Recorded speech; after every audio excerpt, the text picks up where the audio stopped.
With your permission, sir? Permission granted.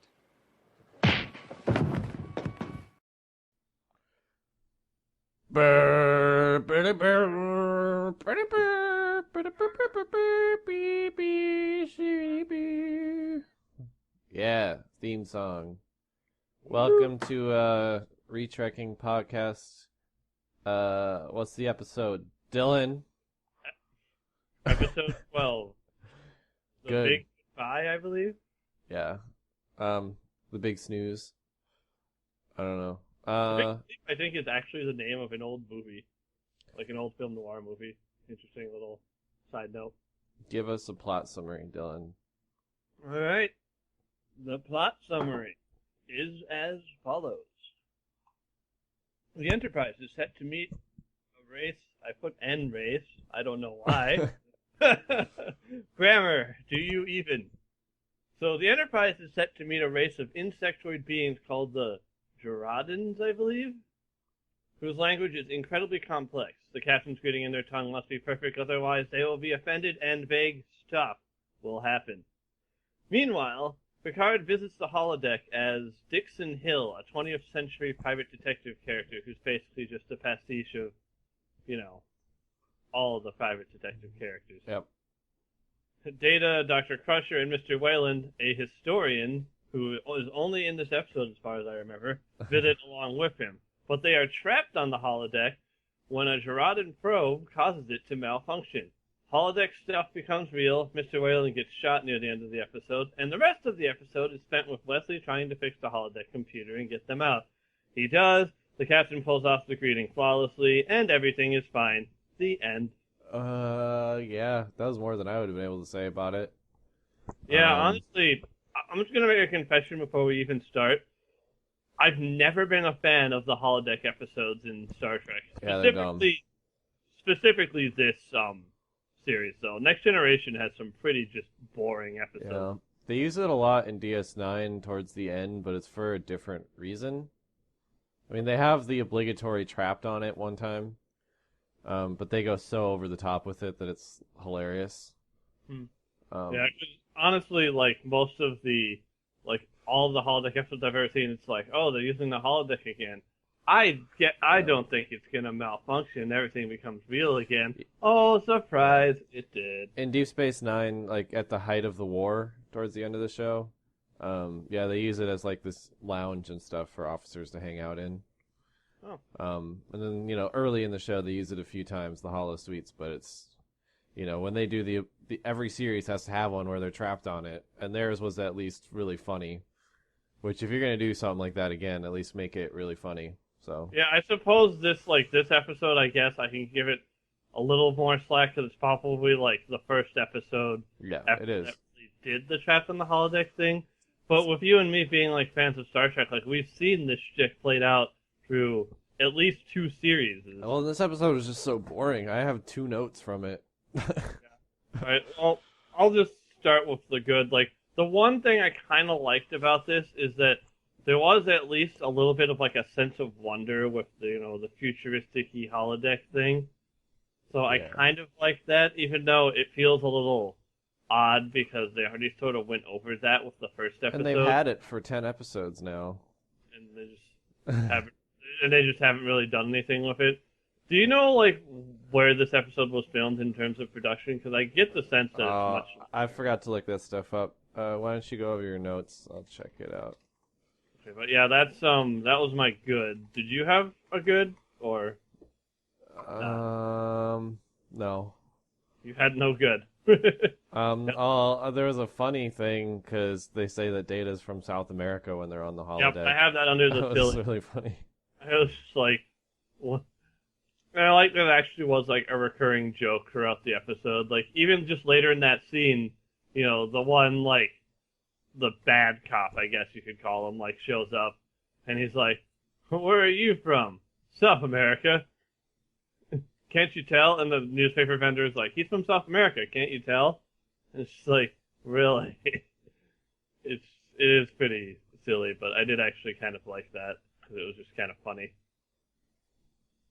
But yeah, this episode wasn't filmed earlier. Really, it was filmed after after Datalore or something, but it wasn't filmed really early in Yeah, the show. Excuse me. I can kind of tell, like, because the acting's a little more like, I guess, feels a little more natural. Like Picard still feels a little odd at this point in the series, but like he feels that way. I'm pretty sure through like most of the first 2 seasons. Yeah, he's just I don't know. The way he babbles on about the holodeck at the one meeting, because there's a point Yeah. where they have a briefing about what the captain needs to pull off for that flawless greeting he does, and it's just he just goes on and on. It's like, dude, you've had the holodeck for a while now. It's just Well, I mean, he is been the sitting captain. there. Doesn't have like he probably never really like takes a break or anything. Yeah, But but yeah, we talked about this before we started this, but everyone's going to start taking breaks on this show, man. They're going to yeah. be dicking around in the holodeck all the time. They're going to be playing cards all the time. So, But yeah, that was one of my other series was him just gushing over the holodeck. 'Cause at first I was watching the scene and I'm like, why are they like all out in the conference room listening to him talk about the holodeck? And then like yeah. 2 minutes later, he finally like gets to the whole point of the meeting, and I'm like, oh, okay. So I originally had this thing written down like, why the like hell? he called them all to the meeting room to just talk about how cool his little holodeck journey was. Yeah, like that's what I originally had written down, and then like 2 minutes later he says it, and I'm like, oh, okay. At least I finally get to that, so I deleted that. And he was only in there for like 2 minutes the first time, and he talked about it forever. Yeah, But, they just go on. But although I will say, I did kind of find it funny, Data's little observation about automobiles, Mm-hmm. like that they're quite common in teenage mating rituals. I think he said. Yep. I thought that line Data was- always with the funny jokes. Yep. I have 2 notes. 2? 1? 2 or 1 left. I didn't even order them this time just because there's only a few. The show has other episodes have had this, and original series had this all the time. But there's a lot of captain's logs in this that I have no idea how he could have possibly recorded them. Like he walks from the bridge to the holodeck and then has a new captain's log while he's entering the holodeck, and I just don't understand where he's supposedly recording these. Yeah. And it's a that little weird. A lot of Star Trek has that though, where it's like in 30 seconds they've somehow recorded a captain's log. Yep. It's kind of like a storytelling conceit to just like, For we've people come who back. tune break. in. Usually it's like we've come back from break. Here's a little catch up, just so you know exactly where we are, sort of thing. Yep. Although I suppose in that instance, I'm pretty sure there wasn't a break. Like I'm pretty sure he's just walking on the holodeck, and then suddenly it's like, I am about to enter the holodeck. The thing that really amazed me about this episode is that this has probably what could be considered the most completely lame cold open I've ever seen. Like the section before the credits and everything. Where the he's just theme. in the holodeck? He just goes to the holodeck, and he just kind of hangs out, and then he's like, "Oh, it's so shiny, it's so nice." And then this woman's there, and she's like, "I need your help. I think someone's trying to kill me." And then there's like 5 seconds of silence, and then it just blacks out, and then it goes to the theme. Oh yeah, because There's no tension or anything. doesn't she like leave and he's like sits in his desk for like 5 seconds, and then it's like, oh hey, credits. Yeah, it was just so bizarre. Normally they at least try to force in some sort of artificially tense moment or music, but there's just him sitting around for a while and then like, let's hope this plan doesn't turn out to be too good to be true, or whatever, that one episode. Yeah. So Yeah. that's all But I yeah, got though. That was kind of, that was my, like, bad. Like, it was just sort of, like, over the whole episode. The episode is just dull, and it has no real sense of danger in it either. Like, there's some vague, like, gubbins about how if you offend the Gerardins, bad stuff happens, because they make that point that, like, oh, why didn't you want to watch the tape from the last one? And Jordy's like, well, once you've seen it once, you don't want to see it again. So I'm guessing it just means, like, annihilation or something. But they never really, like, explain exactly what that means. You're just supposed to assume, oh, it's bad. But even, like, in the holodeck, once they get locked in, there's no real sense of danger until 10 minutes before the episode's done, when Mr. Whalen gets shot, and they realize, oh, hey, everything's real now. And then it's just sort of like, oh, okay, there's the tension, but then it's just resolved 5 minutes later. So it's just this episode's pacing is very odd. So it takes forever to actually get to any point where you feel like the characters are in danger. You know. So I looked up a couple more fun facts because we have no other notes to talk about, or at least I don't. Yeah, I don't really. So the guy who played there's a villain in the Dixon Hill holodeck thing that they're living out named Cyrus Redblock, and he is played by an actor named Lawrence Tierney. And apparently he was a super aggressive guy, and he would instigate confrontations between actors and crew members while he was on set, including this is quoted as menacingly insulting 15-year-old Will Wheaton. It's like, oh wow, I don't know, it was interesting. But anyway, anything else to talk about with it? My last silly was the line that Dr. Crutcher had when they're sitting in the police station, and I think it's Data that tells her that it's Data or Mr. Whalen, I forget who it is, but they tell her that the captain's being interrogated by the police or whatever, and she gets this like goofy smile, and she's like, "Why aren't we all being interrogated? It sounds like so much fun." And what? Mm-hmm. It's just pretty goofy. I don't know. Do you have anything you want to say?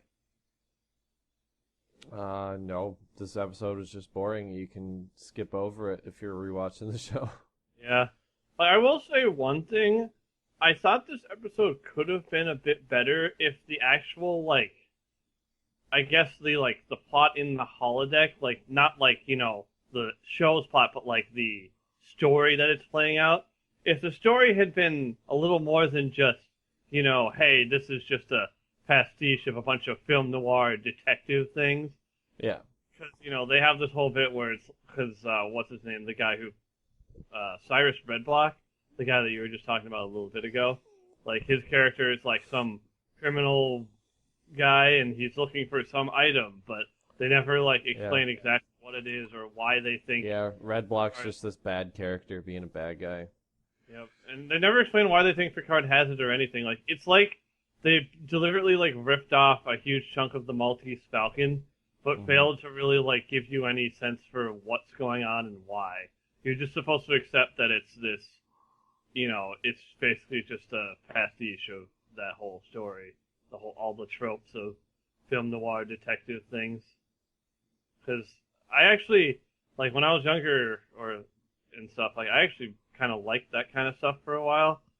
I always thought it was interesting and moody, but so I could see all the tropes in this episode playing out. The damsel in distress who inevitably gets murdered, the detective being blamed, and all that jazz. It's just a whole bunch of plot tropes without any real meaning or purpose behind them. It's just meant to be hey, he's playing out a detective story, isn't it cool? But it falls flat. And so this whole episode just kind of feels like a waste of time. It is. There's nothing important happens in this. Because even in some episodes that are really dull so far, there's at least some sort of character development or something where it could be worth it to watch it at least once. But this one, there's no reason to watch it. It's just it exists for the sake of existing, basically. Yeah. Even Haven, which was just really, which was last time, which we both agreed was pretty freaking stupid, at least had some sort of character interplay going on. This episode, or the mediators. Don't even talk about that. That's not Haven either. That's Justice. You're right, Tyler. You're supposed to be I can't keep all these boring episodes straight. Tyler, you're supposed to be, the super Trekkie, the guy who's... I am, but not this season, man. 1,000,000 out of 10 or whatever it was. So come on, get with the program. I'm not a Trekkie for this season. So, we'll see. Yeah, honestly, if you were ever introducing someone to Star Trek, and you started with season 1 of Next Generation, from what I've seen so far, I really wouldn't blame them if they were just screw this, and never watched another Star Trek show. Because this is definitely not its best showing. So. Yeah. Yeah. I'm gonna go with the rating I gave last time, and give it A ZZZ out of 10. Uh, Boring. yeah. I'll give it an out of 10. There you go. So, alright. So yeah, episode 12, the big goodbye. Woo! It existed. That's really all I can say about it. Yeah, Michael Bay directed this. So, if you want some action, there you go. Don't listen to him, folks. Being crazy. We never have to watch it ever again. Yay.